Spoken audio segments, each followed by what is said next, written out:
जैसे ई जी व बी के बीच है तथा किसी व्यक्ति को दूसरे व्यक्ति का पड़ोसी भी बताया जाता है।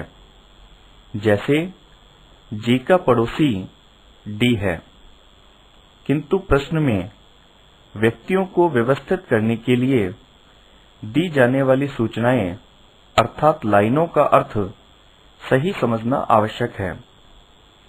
इस फर्स्ट दिखाई गई लाइन में जी सी के दाएं दूसरा है ऐसा बताया गया है।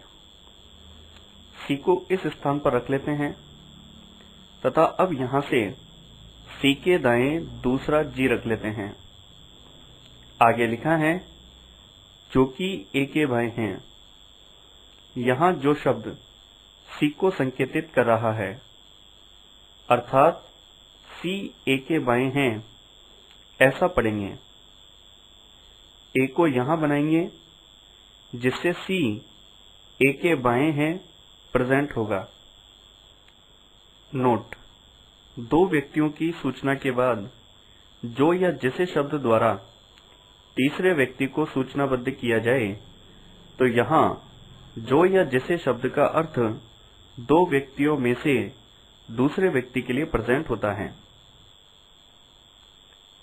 सेकंड, दिखाई गई लाइन में जी सी के दाएं दूसरा है ऐसा बताया गया है।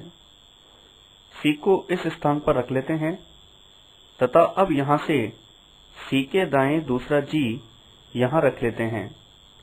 आगे लिखा है लेकिन ए के बाएं हैं। यहां लेकिन शब्द जी को संकेतित कर रहा है अर्थात जी ए के बाएं हैं ऐसा पढ़ेंगे।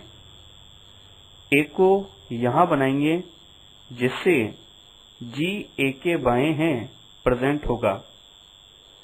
नोट, दो व्यक्तियों की सूचना के बाद जो या जिसे शब्द के अतिरिक्त अन्य कोई भी शब्द तीसरे व्यक्ति को सूचनाबद्ध करे जैसे लेकिन, किंतु, परंतु, और, तथा, जबकि इत्यादि, तो यहाँ इन शब्दों का अर्थ दो व्यक्तियों में से पहले व्यक्ति के लिए प्रेजेंट होता है।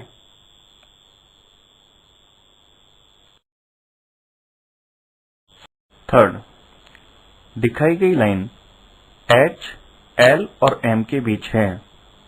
इसे एक तो इस तरह से बना सकते हैं तथा इसे दूसरी तरह से भी बना सकते हैं जिसमें एच बीच में है किंतु एल व एम के स्थान बदलकर दिखाए गए हैं।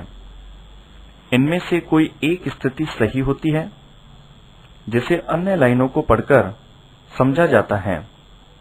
जैसे अन्य लाइन ये दी जाए कि एफ के दाएं एम है तो फर्स्ट स्थिति में एफ के दाएं एम बनाना संभव नहीं होगा क्योंकि एम एच के दाएं बना हुआ है, किंतु सेकंड स्थिति में इसे बना सकते हैं क्योंकि इसमें एफ के दाएं एम बना सकते हैं।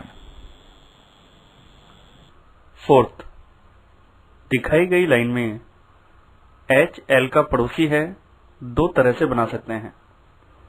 फर्स्ट, एच को एल के दाएं बनाकर, सेकंड, एच को एल के बाएं बनाकर। इनमें से कौन सी स्थिति सही है इसके लिए अन्य लाइनों को पढ़ना जरूरी है। जैसे एक अन्य लाइन